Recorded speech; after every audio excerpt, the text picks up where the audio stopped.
Secretary, can we ask about the MOU with China you mentioned in Parliament yesterday? We just know what issues that China wants to address in this MOU. Yeah, so during the meeting in Kuala Lumpur, Premier Lee Chang, together with the Prime Minister, and I was present with my counterpart, Minister of Commerce, Wong Yi.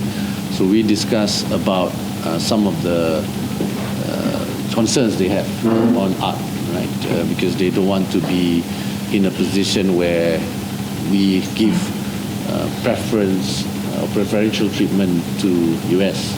So we gave our explanation during the meeting in KL, and we also agreed to meet again in Beijing. And we sent our team in Beijing last week, and we explained about the wordings, the implication of art to China, and they are satisfied. However, they are saying that they also want to strengthen the collaboration on trade and investment with Malaysia. So they proposed the idea of MOU. To be fair, even in Kuala Lumpur, they already talked about that possibility. But in China, in Beijing, they talked about it in greater detail, about their commitment to push for this MOU. The details of the MOU is very preliminary, but basically the parameters is to look at how Malaysia and China can improve on bringing investments to both countries, Malaysian companies to China and China companies to Malaysia, and also looking at strategic sectors that they feel Malaysia can also support Chinese companies to play a role here in Malaysia and of course ASEAN.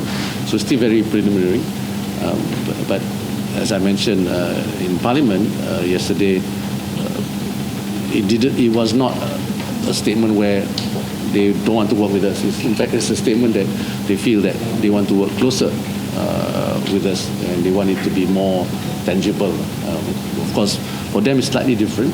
We have FTA as well, so there are agreements under the free trade agreement for RCEP as well as for the ASEAN-China agreement.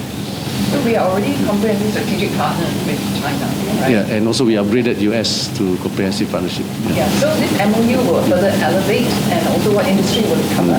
Still very preliminary. Like I said, we just had one meeting so far, so we will update accordingly. Look back at your year as in charge of the economic cluster of ASEAN with the China Gulf ASEAN summit with the 3.0 upgrade, the first RCEP summit since the signing, and tackling the tariff issue. How do you see your year as navigating all these things, the positives and the negatives and the challenges and the achievements? Yeah. Well, it's been a challenging year. To say it's an exciting year is an understatement. But at the same time, we are lucky. I mean, personally, I'm also lucky to have a team, a strong team to support me and the ministry and the government to navigate these challenges. On the issue of art, which is a very important agreement that we have signed with the US, important in the sense that it protects our market access, but also protects the livelihoods of millions of Malaysians. I think our conscience is clear. We think we did the best we can. But having said that, we will continue to engage US and continue to diversify to other markets and strengthen our companies itself. So this is where the other challenge is to ensure that Malaysian companies remain competitive.